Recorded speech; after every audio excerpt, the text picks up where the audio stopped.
La tenemos en Efesios capítulo 6, versículo 18, que solamente vamos a leer en parte. Dice: orad en todo tiempo, con toda oración y súplica en el Espíritu. Hasta allí nomás, Efesios 6, 18. Ustedes habrán visto que la clase número 4 no terminamos todos los apuntes que teníamos, sino llegamos prácticamente a la mitad. Y ahora les doy el tema completo entre la clase 4 y la clase 5. Tanto una clase como la otra se refieren en general a la oración. Y se divide en 3 secciones el tema, para que lo puedan entender porque lo tienen todo seguido. Se divide el tema en 3 secciones.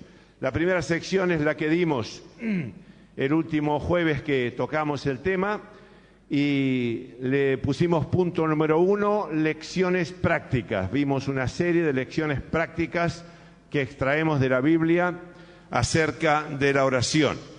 La sección número 2, que encabeza el trabajo de la lección número 5, es orando en el Espíritu. Y la sección número 3, que con la ayuda del Señor también vamos a ver esta tarde, esta noche, dice algunas consideraciones finales. Así que esto es para que tengan un poco la idea de la estructura del tema sobre la oración.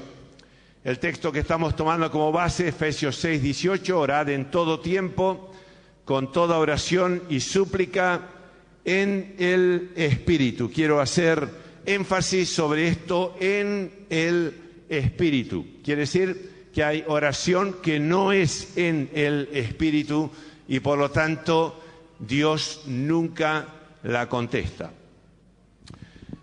Ponemos un primero: hay oraciones que, si no son del Espíritu, son hechas en la carne. Yo sé que esto puede caernos mal, puede no gustarnos, puede disgustarnos, pero me parece que sería mucho más triste que nos enteráramos en la eternidad que lo que hicimos lo hicimos mal y no que nos enteráramos ahora en el tiempo cuando podemos enmendar cosas, cambiar cosas. Dios quiera que tengamos cada uno de nosotros un espíritu suficientemente humildes como para ser corregidos. Y esto no ahora cuando somos aspirantes a ministrar en la iglesia del Señor, sino ahora más adelante y al final. Por más grande que sea el ministerio que el Señor nos ha concedido o nos vaya a conceder, seamos tan humildes que podamos aceptar la corrección de cualquier hermano que viene a traernos una palabra y aún ser tan sabios como para aceptar la corrección de aquellos que son del mundo y que en un momento oportuno pueden decirnos algo que nos hará bien. Así que es bueno que sepamos que hay oraciones que son hechas en la carne y esas oraciones tienen una particularidad, es que nunca van a ser contestadas o normalmente no van a ser contestadas. ¿Y qué resultado van a tener en nuestra vida? Que nos van a frustrar y van a hacer que no creamos en la oración. Y quiero decirles que hay muchos hermanos que creen hasta cierto punto en la oración, pero desde allí en adelante no creen en el poder de la oración. Más bien lo hacen porque saben que hay que orar, porque tienen temor de Dios, porque está en la Biblia, pero cuando oran no están convencidos de que Dios va a contestar esa oración. Y yo quiero referirme a algunos casos que encontramos en la Biblia que están relacionadas con la oración en la carne. La primera de todas está en Santiago 1, 6 al 8. Dice allí el apóstol Santiago: pero pida en fe, no dudando nada, porque el que duda es semejante a la onda de la mar, que es arrastrada por el viento y echada de una parte a otra. Fíjense lo que sigue diciendo. No piense, pues, quien tal haga, que recibirá cosa alguna del Señor. Vio que no lo inventé, ¿no? Lo dice la Escritura. No va a recibir nada, ya que es persona de doble ánimo e inconstante en todos sus caminos. Ahora, yo quisiera decir muy rápidamente que hay dos clases de duda que nos asaltan cuando oramos. Y una duda es de que si el Señor habrá de escucharnos. Le digo que generalmente esa duda nos asalta. No siempre, no en todo momento, no es buen síntoma que siempre que oremos estemos dudando de que Dios va a contestar. Que alguna vez suceda, puede ser, es normal, casi sería raro que alguien nunca dude. Sí, que nuestra resolución por seguir al Señor no va a cambiar, conteste o no conteste, estamos dispuestos a obedecer al Señor. Ponemos aquí el ejemplo típico, el de los 3 varones que fueron amenazados con el horno de fuego y dijeron, nuestro Dios puede liberarnos del horno de fuego. No aseguraron que lo iba a librar del horno de fuego. Dice, pero de tu mano sí que nos va a librar. Con el horno, sin el horno nos va a librar. Y fueron lanzados al lago de fuego. Tenían dudas, no de que Dios le contestaría, tenían dudas qué quería el Señor, que es distinto, ¿sí? Tenían dudas qué quería el Señor, pero no tenían dudas de que Dios le iba a contestar y que lo iba a librar de la mano de aquel rey absolutista y brutal. Así que esa duda que nos asalta, no le decimos bienvenida, pero sucede, nos sobreviene. Y a veces viene para amedrentarnos, para desanimarnos, para desalentarnos, para hacernos abandonar nuestro lugar de oración. Y en ese sentido tenemos que estar en guardia porque es precisamente lo que quiere el enemigo, desalentarnos a fin de que no velemos y oremos, que no prevalezcamos en oración.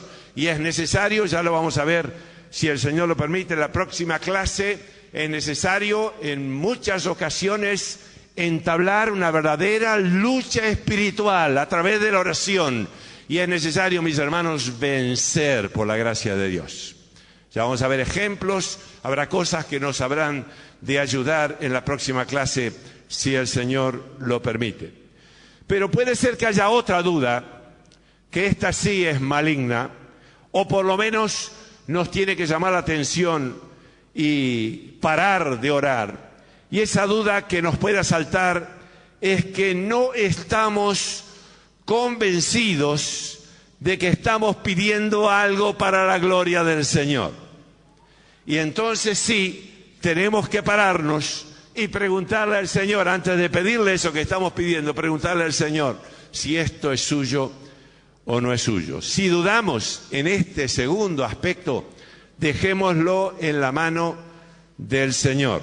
Santiago 4:3 dice que podemos pedir mal para gastar en nuestros deleites y esta no es una razón para pedir a Dios. Así que sobrevenida la duda, esta clase de duda, no la otra, no la que nos sucede porque el enemigo trabaja, nos quiere hacer desalentar, disuadir, abandonar, sabe lo terrible que es para el infierno que nosotros nos movamos en oración en el Espíritu, es una arma terriblemente poderosa y algún día nos vamos a enterar del poder de esa arma, de lo que ha hecho muchas de nuestras oraciones que pensábamos que quién sabe hasta dónde habían logrado bendecir la obra de Dios. Algún día vamos a llevarnos una sorpresa. Cuando asalta esa duda del enemigo, no importa, persistimos y no le damos ventaja y necesariamente tenemos que llegar a ser vencedores y más que vencedores. Aunque alguna vez nos haga abandonar, aunque alguna vez perdamos alguna batalla, esta guerra la tenemos que ganar sin falta porque es para la gloria de Dios. Pero si la duda sobreviene de no saber si la cosa que estamos pidiendo es la voluntad de Dios, Tenemos que parar con nuestra oración y cambiar nuestra oración y pedirle al Señor que nos dé luz sobre ese asunto que estamos orando. El fariseo de la parábola oró en la carne. ¿Cómo sabemos que oró en la carne? Porque lo dijo el Señor Jesús. Dice que descendió a su casa justificado, el publicano antes que el otro. Quiere decir que el otro descendió sin justificarse. Quiere decir que Dios no lo escuchó. Hizo una oración muy hermosa. Estaba muy contento con su vida de aparente santidad. Se conformaba con una santidad exterior, una santidad formal, aparente, lo que dijeran los demás, y no tenía en cuenta lo que decía Dios. Y Dios lo desechó. Por ese corazón altivo, Dios lo desechó. Porque es condición para acercarnos a Dios, humillarnos delante de Él. Israel vimos que clamó en su angustia, pero con una mezcla peligrosa de rebelión que hicieron que las respuestas del Señor terminaran por destruirles. ¿Se acuerdan? Cuando estaban frente al mar, la Biblia dice que clamaron a Dios, pero también se quejaron a Moisés. Qué lástima. Hicieron la mitad bien, la mitad mal. Y esa mezcla puede ser tolerable durante un tiempo, pero si eso persiste va a terminar aniquilándonos. No estoy hablando del infierno, estoy hablando de nuestra vida espiritual y estoy hablando de nuestro ministerio. Mal podemos servir si no hemos podido superar ese problema tan humano que se llama la amargura y la rebelión, los unos con los otros y la rebelión con Dios. Sus clamores no buscaron la gloria del Señor y el bien del pueblo de Dios, sino resolver sus problemas personales y nada más. Es un poco distinto, ¿no? Cuando clamo a Dios porque estoy en sus manos, cuando clamo a Dios porque pertenezco a Él, estoy mirando por su honor, estoy mirando por el prestigio de Dios. Estoy mirando por el honor del Señor y estoy clamando por mí mismo, es una cosa. Pero si clamo solamente para que recibir una bendición, una ventaja personal, independientemente de la gloria de Dios, es lo mismo que ir a consultar a un adivino y pedirle que nos ayude a salir de una situación. Es igual, es igual. Una oración así es una oración en la carne, es una oración que no glorifica a Dios. Es una oración que no tiene respuesta. Si tuvo respuesta allí, enfrente al mar, fue por causa de Moisés y por causa de la misericordia y la gracia de Dios, que a veces contesta a pesar de nosotros, tristemente a pesar de nosotros, porque quiere bendecirnos. Y un último ejemplo que quiero agregar esta tarde de oración en la carne está en 1 Samuel, un capítulo tremebundo, un capítulo tremendo, capítulo 28, que por cierto no vamos a leer, pero yo les recomiendo leer en casa o en sus estudios, capítulo 28, versículo 3 a 25. Saúl ha sido defenestrado, y no fue defenestrado caprichosamente, no es que Dios dijo, este sí, este no. Y tenemos que tener cuidado con ese tema, porque dice la Biblia, el Señor le dijo, yo te desecho porque tú me desechaste. No era que Saúl venía al Señor y el Señor lo rechazó, sino que Saúl, en la realidad, en lo íntimo de su corazón, le había rechazado a Dios, lo había desechado a Dios. Quería la unción, quería la autoridad, quería la bendición, quería el apoyo de Dios, quería la respuesta de Dios, pero no quería a Dios. ¿Entiende? Es posible esto. Queremos el bien de la obra de Dios, pero puede ser que no queramos a Dios, porque no puede existir o coexistir nuestro yo con Dios. Cuando la presencia de Dios viene a nuestra vida, o prevalezco yo o prevalece el Señor. Y en Saúl, desgraciadamente, prevaleció el yo. Y llega a decir esto la Escritura: consultó Saúl a Jehová. Pero Jehová no le respondió, ni por sueños, ni por Urim, ni por los profetas. No le contestó, no le contestó. Entonces dijo Saúl, se saca la careta: buscadme una mujer que tenga espíritu de adivinación. Es un siervo de Dios, hermanos queridos.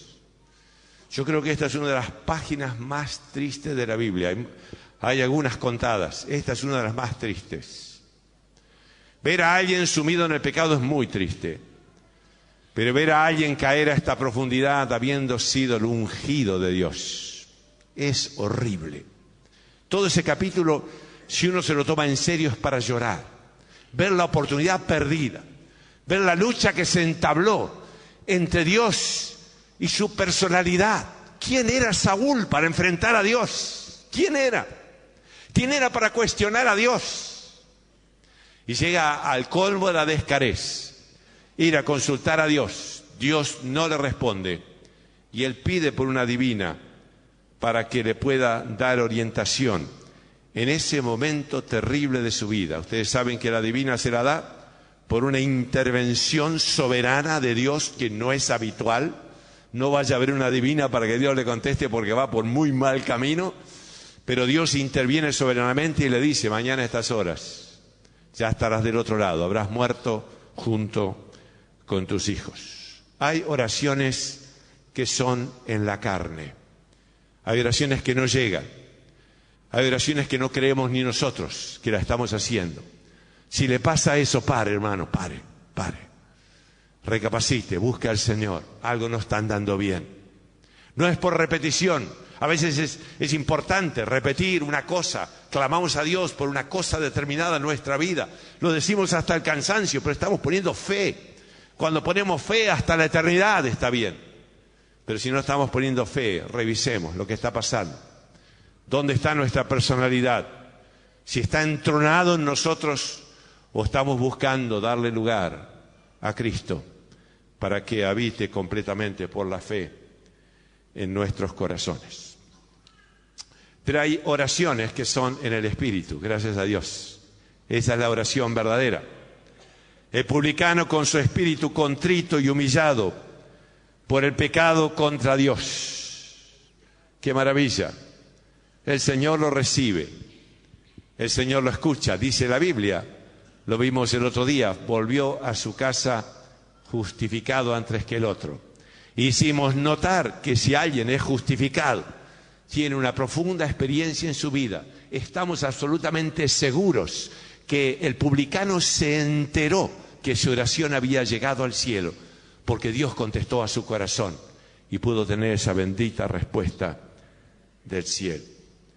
Bartimeo pidiendo a gritos misericordia. Uno decía, este es otro que quiere una ventaja personal. No, pero hay más que una ventaja personal. Al fin y al cabo, casi todos nosotros entramos en el reino de Dios por una ventaja personal. Algunos por enfermedad, otros porque estaban envueltos en un lío tan escandaloso que solo Dios lo podía librar. Y otros hemos entrado por temor al infierno. ¿Es verdad o no es verdad?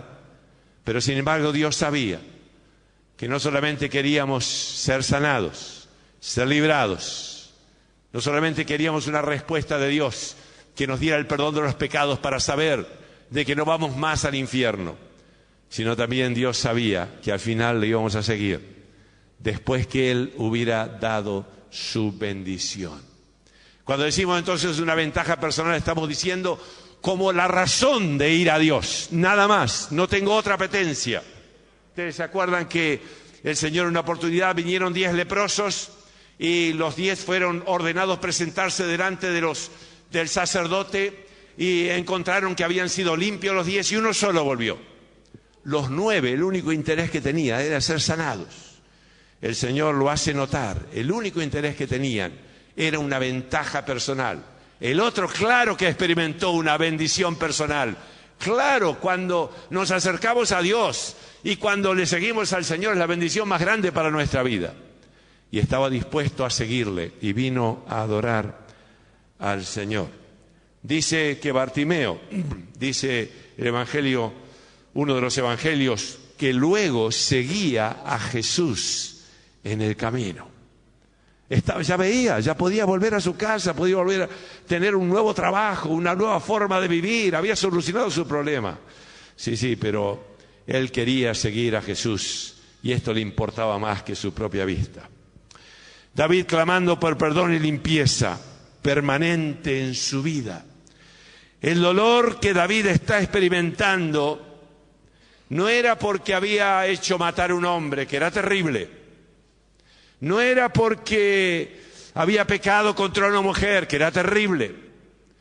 Era, y lo dice el versículo 4 del Salmo 51, contra ti solo he pecado. ¿Verdad que es el último que nos enteramos que está afectado es Dios? Oramos para que el Señor nos vuelva al gozo cuando hemos caído en el pecado, ¿no es cierto? Oramos para que el Señor nos libre. Oramos para que el Señor nos perdone. Y tan poca conciencia tenemos que hemos pecado contra Dios. Y es por donde tenemos que empezar. Contra ti solo he pecado. Con razón, como decíamos el otro día, David nunca más volvió a caer en este pecado. Moisés frente al mar pidiendo la salvación de todo el pueblo. ¿Y cómo sé yo que pide por la salvación de todo el pueblo? Lo sé por lo que dice después, Números 14, 11 a 19. Otra porción que yo le invito a leer en su casa. Moisés se preocupa lo que dirán las naciones, como los egipcios, de que tuvo que destruir a Israel. Ahora pues, yo te ruego, dice orando, que sea magnificado el poder del Señor. ¿Le preocupa? Claro, que sus hermanos sean destruidos. ¿Cómo no le va a preocupar? Pero le menciona a Dios la preocupación más grande que tiene. ¿Qué van a decir de tu nombre? Los has sacado de Egipto y no lo pudiste meter en la tierra. Argumenta así con Dios porque está interesado en la gloria de Dios. Está interesado en la gloria de Dios. Y estas actitudes delante de Dios tienen una respuesta fiel de parte del Señor. Ana, que quiere un hijo, dice que lo va a dedicar al Señor todos los días de su vida. Tuvo respuesta. Y abundante, tuvo muchos hijos. En fin, la lista sería interminable. Pero no vemos en ellos, en ninguno de estos que mencionamos. Acabamos de mencionar unos cuantos: el publicano, Bartimeo, David, Moisés, Ana. En todos ellos hay una constante, no vemos en ninguno de ellos altivez, no vemos en ninguno de ellos soberbia. No bien vemos en ninguno de ellos que viene reclamando de Dios algún derecho que tiene, sino con humildad, con espíritu de profunda humildad y convicción de la necesidad de Dios, el deseo de glorificarle y no buscar su propia gloria o satisfacción. Ya sabemos cómo enfocar nuestras oraciones, ¿no? Romanos 8:5 dice: los que son de la carne piensan en las cosas de la carne, pero los que son del Espíritu, en las cosas del Espíritu. Las cosas de la carne tienen por centro a nuestra personalidad. Es aún la obra, pero a través mío. Es lo que Dios hace a través mío. Que Dios obre, pero yo estoy en medio. Tiene por centro nuestra personalidad. Y las del Espíritu tiene por centro a Dios. Qué lindo, ¿eh? ¿Sí? Ya sabemos cómo vamos a orar para que el Señor nos escuche. El punto número 3, algunas consideraciones finales. Acá tenemos una serie de consideraciones que tienen que ver con la oración. Primero, que no nos hemos dedicado a diferenciar distintos aspectos de la oración que es necesario remarcar. Por ejemplo, podíamos haber hablado del clamor solamente, hablamos mucho del clamor, pero no únicamente del clamor. Podíamos haber hablado del ruego, podíamos haber hablado de la súplica, podíamos haber hablado de la acción de gracias, está en la oración. Podíamos haber hablado de la alabanza, podíamos haber hablado de la adoración, podíamos haber hablado de la intercesión. Pero sería interminable. Estamos dando las bases de nuestra oración a Dios.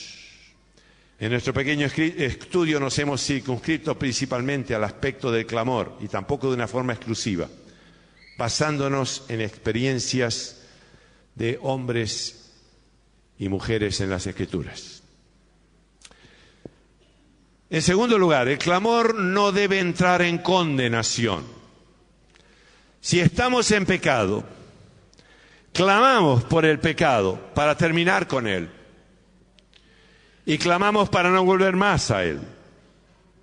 Si lo estamos haciendo honestamente, debemos estar seguros del poder de la sangre de Cristo para nosotros, de la virtud de la gracia de Dios, del poder del Señor para perdonar todos nuestros pecados y del Espíritu Santo para echar aceite y vino en las heridas, cualquiera sea la magnitud de nuestro pecado.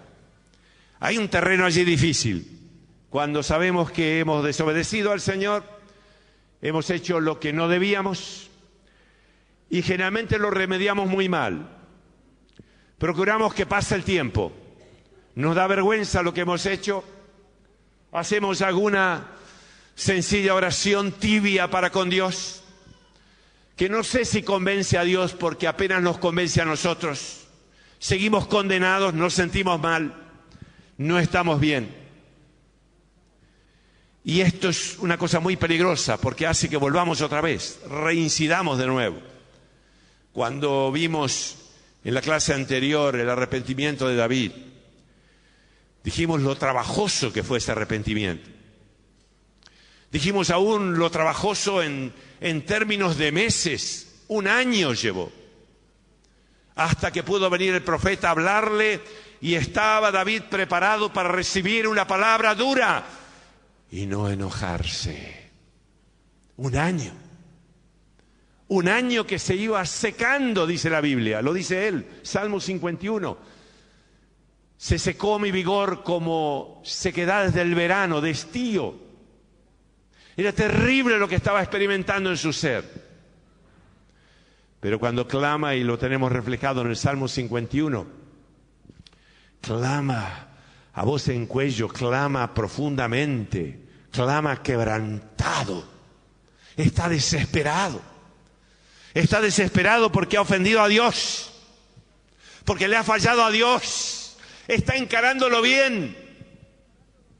Además, no hace una oración de circunstancia. Nosotros sabemos por otra parte de las Escrituras que se pasa días y días tirado en el suelo clamando a Dios. Dios le había hecho una encerrona, le había dicho tu hijo va a morir.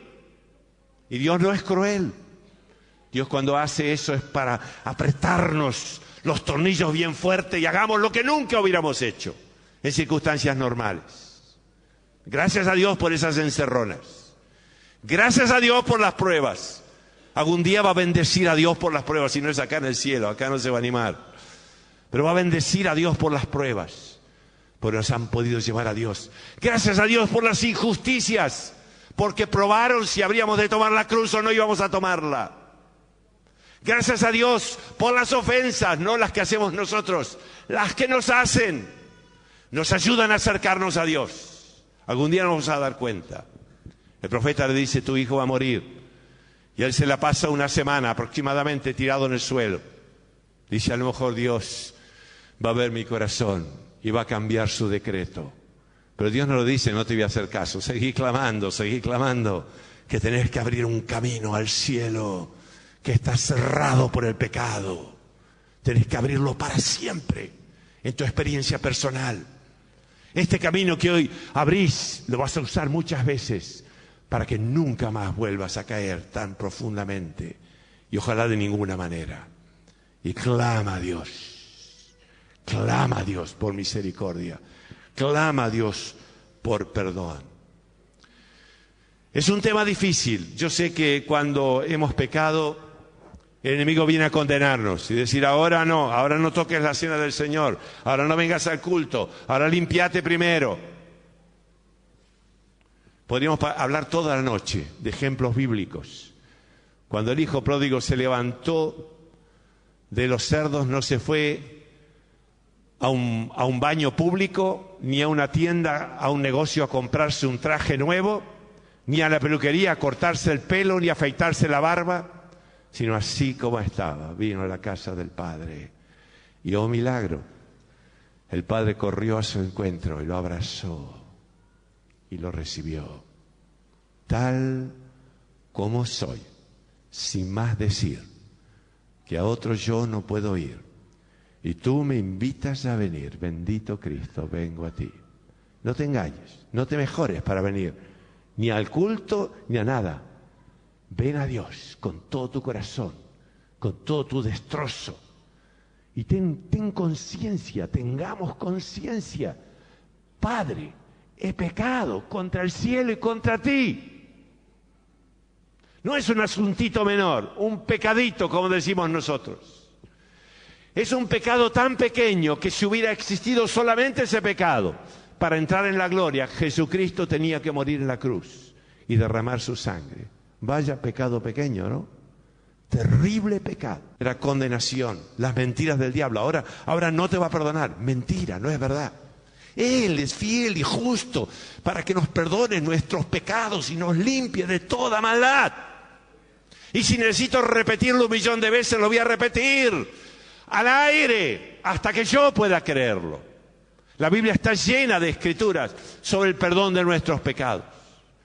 Ahora que no estemos jugando con Dios, que no estemos haciendo eso y estamos pensando en mañana volver a hacerlo otra vez, hayamos dejado una conexión con el pecado, hayamos hecho una provisión para el pecado, que podamos destruir todo lo que nos ha atado, todo lo que nos ha relacionado con el pecado y echarnos en las manos de Dios para que Él arregle la cuestión de nuestros pecados y nos limpie de toda maldad.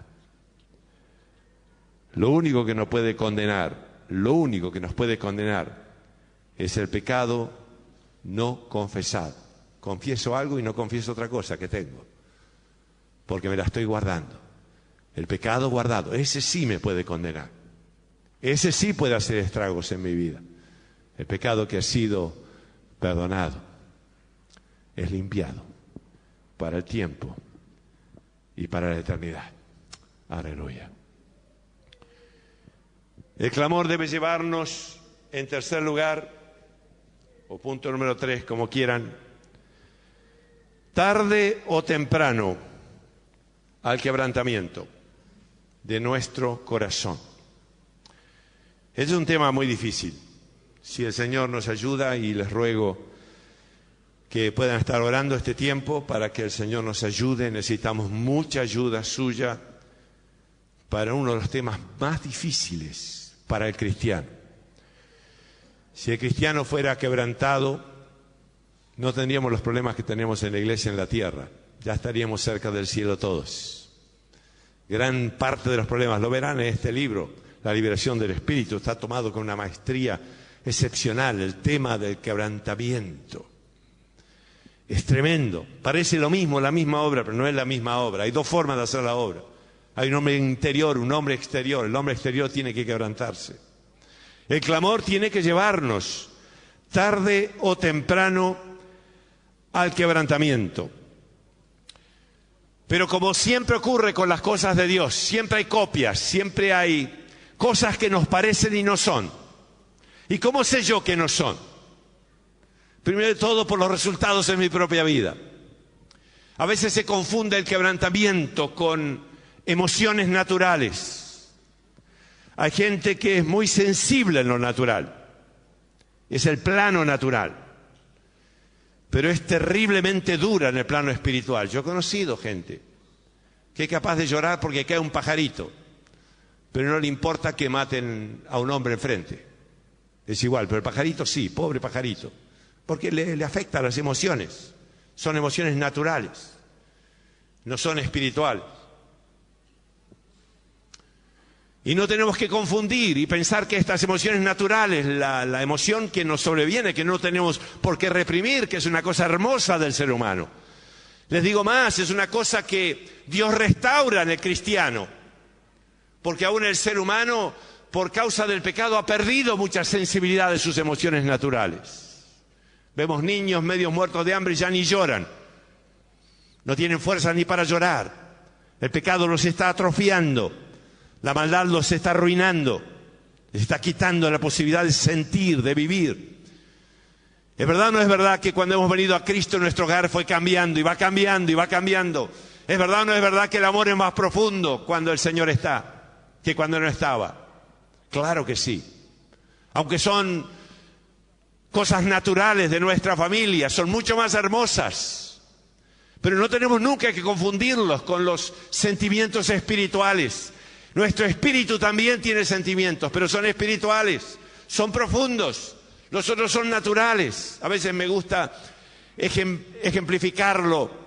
Vemos una comedia o una película que nos impacta. No tiene nada que ver con las cosas de Dios. Y podemos llorar a mares. O llorar de alegría al ver una cosa tan hermosa. En fin. Y cuando termina la película, empezamos a hacer nuestras cosas y sentimos que hemos pasado un lindo momento. Porque son hermosas las emociones naturales. Pero no ha dejado nada en nuestro espíritu. Yo le pido que discierna esta situación. Va a ver que hay cosas que no le dejan nada.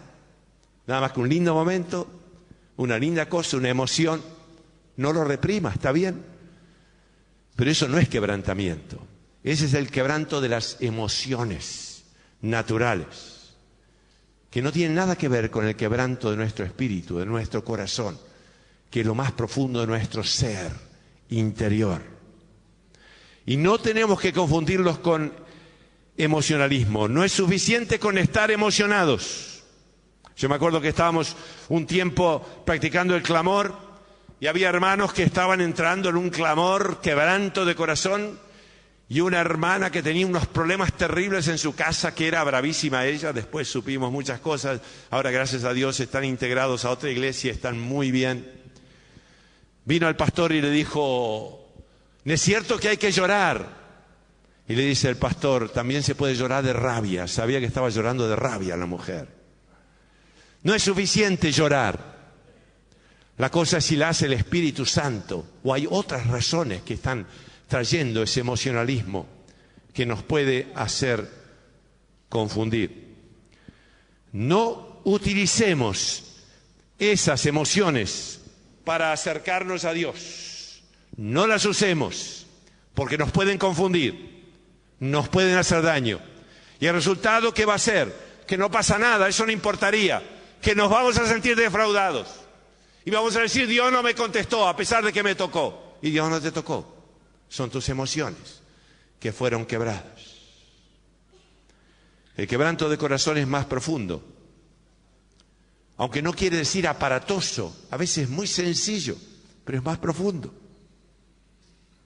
Aunque sea sencillo, pero uno queda con la convicción de que Dios ha hecho algo en mi interior. A lo mejor no se lo dice a nadie, a lo mejor lo expresa en un abrazo.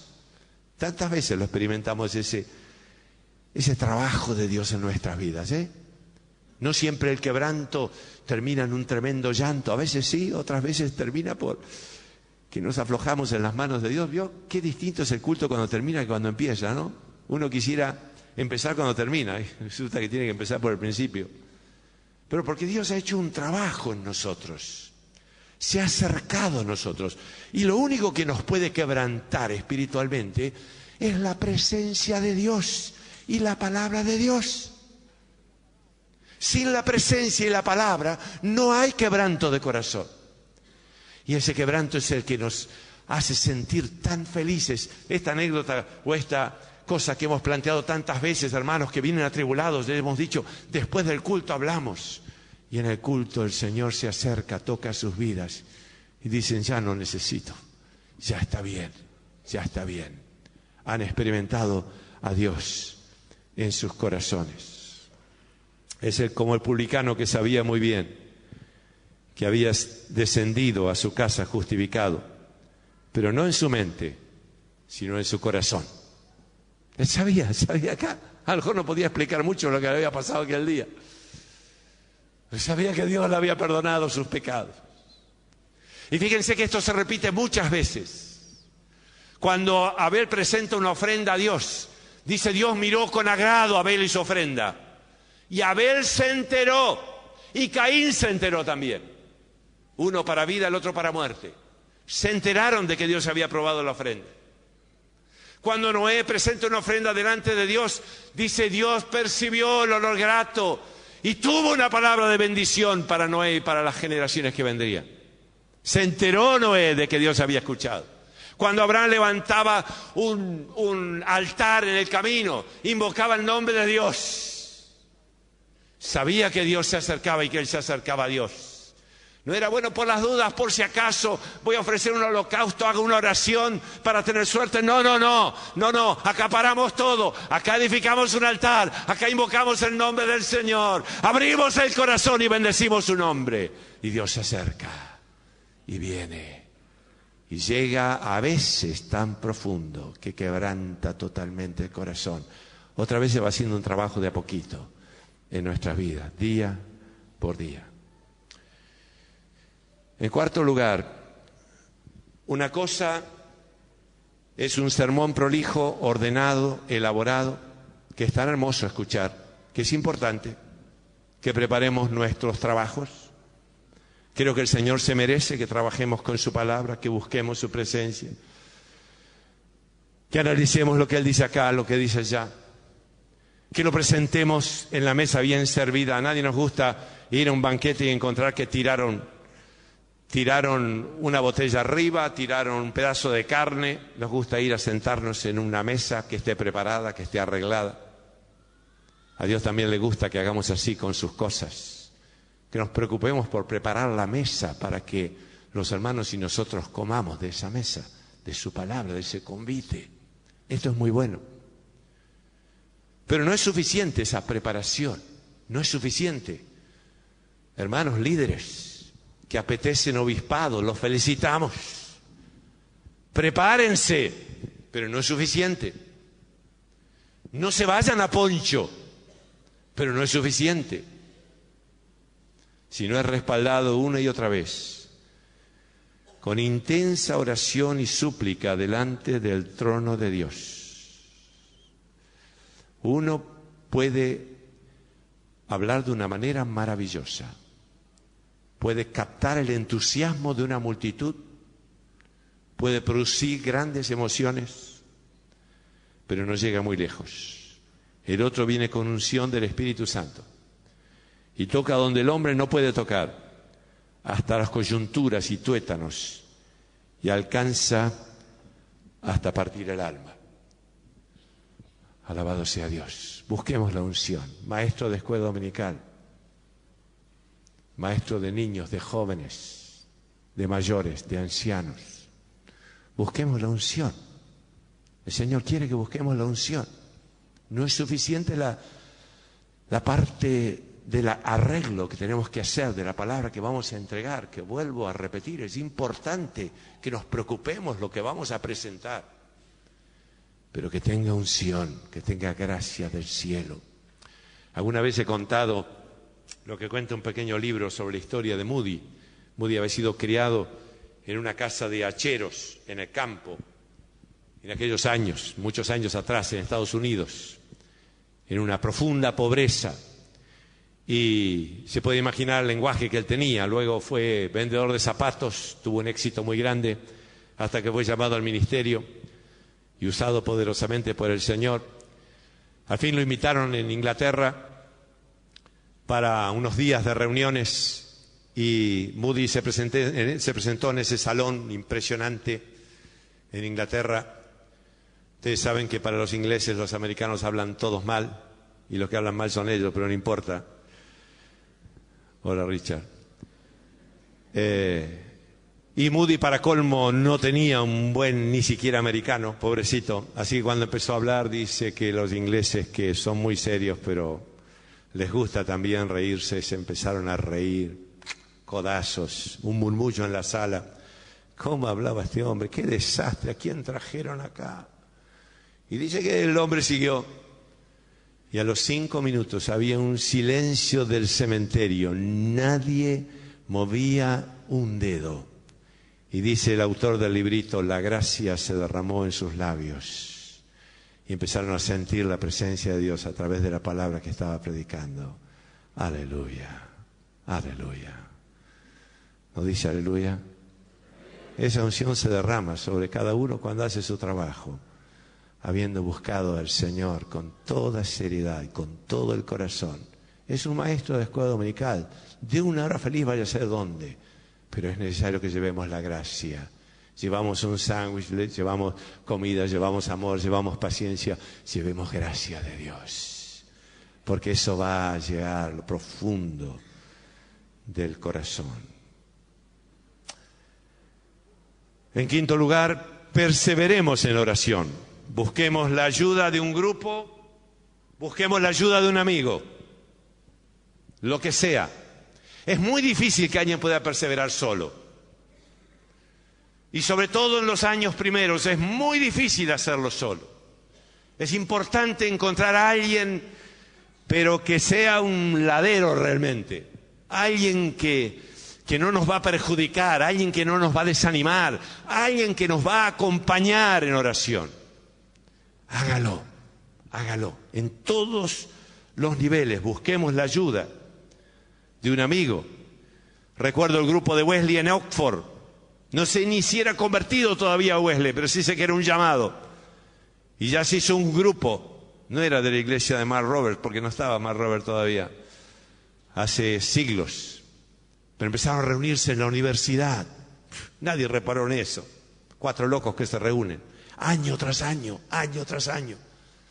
Y Dios encendió el fuego en el corazón de ellos. El ejemplo del pastor Esparta, hemos escrito que él nos ha contado tantas veces en su juventud con sus compañeros de oración. No sé cuántos eran, 12, 15. Todos están en el ministerio hoy. Todos. Salvo alguno que ha partido con el Señor, ¿no? No es casualidad, mis hermanos. Queremos, apetecemos obispado. Buena obra deseamos. Pero si no hay preparación y no hay oración, si la oración es una cosa de 5 minutos, es una cosa de una semana, después falto 4 semanas. Es necesario que lo tomamos en serio. Yo recuerdo de mi juventud, largos años, juntándome con unos pocos amigos. Era una iglesia bastante grande, pero se contaban con una mano los que nos podíamos juntar. La primera vez eran un montón, después otro montón, después iban declinando. Hasta que recuerdo el último tiempo que éramos 2, Pastor Daniel Altar y yo, orando años. Una iglesia que estaba pasando dificultades, que era un desanimador, las dificultades por las cuales estaba pasando. Pero nadie nos impedía que nos juntáramos para orar. Otros que se juntaban con nosotros son pastores hoy en la obra del Señor. Eran años difíciles. La perseverancia personal, la noche, la mañana temprano, como lo hacía en ocasiones el Señor. Algunos critican eso de la mañana temprano, pero algún día llegaremos a las 2 de la mañana, ¿no? No hay un amén ni... Pero en la Biblia está lo de la mañana temprano. ¿Lo hacía el Señor Jesús? En la Biblia está que se quedaba hasta la noche muy tarde otros días. No era el mismo día, ¿no? Parece. El día que se quedaba tarde se quedaba un poco más a dormir, supongo. Tampoco creo que el Señor ponía un cartelito y decía, descansando porque anoche estuve orando. No, a la mañana estaba trabajando, atendiendo a la gente, la multitud que venía. Tenía que atenderlo. Pero ¿cuántas veces el Señor lo hizo? ¿Cuántas veces el Señor lo hizo? Él lo hizo. Se ha pasado en algunas ocasiones la noche entera orando a Dios.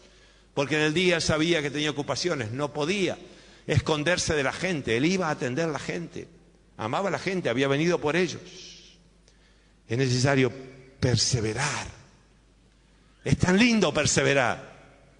Es tan lindo, vamos a pedirle a Dios ese compañero, esa compañera. No la novia, el novio, ese compañero de oración. A algunos les gusta orar con la novia, el novio a las 5 de la mañana. De eso hemos tenido muchos en Casa Bíblica, muy consagrados. Pero es medio sospechoso eso. Algunos ni se ríen siquiera. Ríanse, muchachos. Aleluya.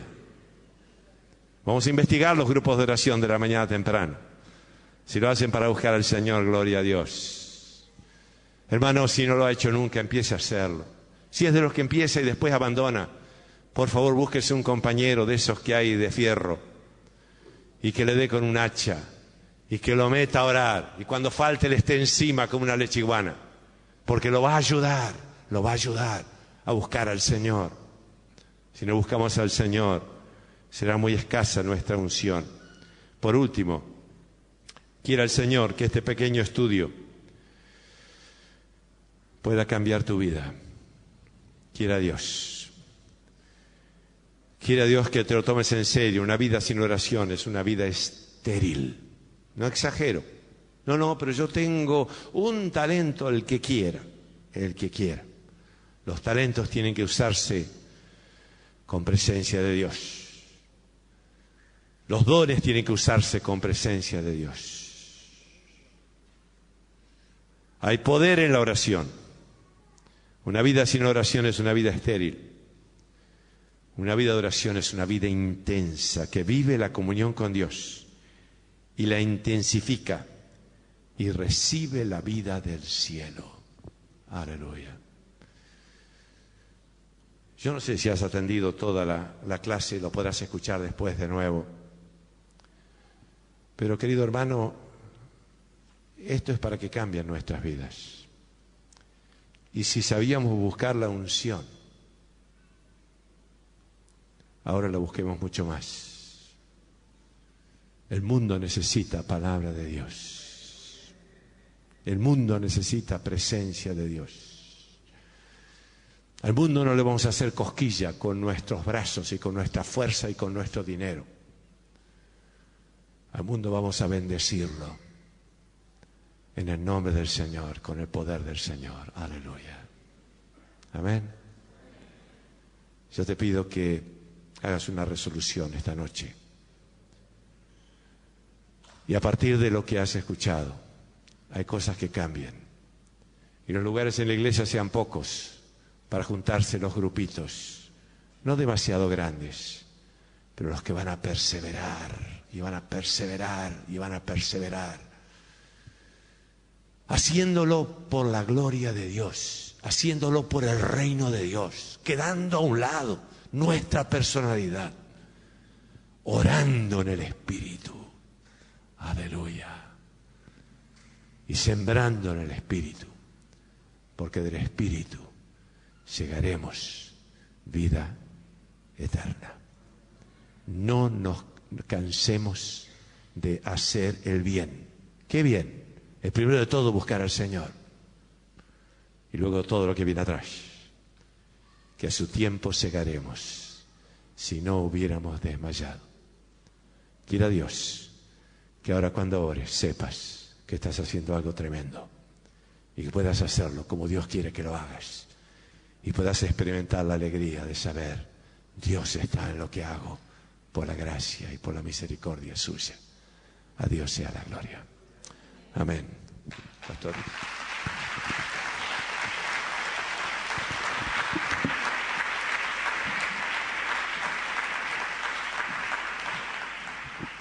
Amén.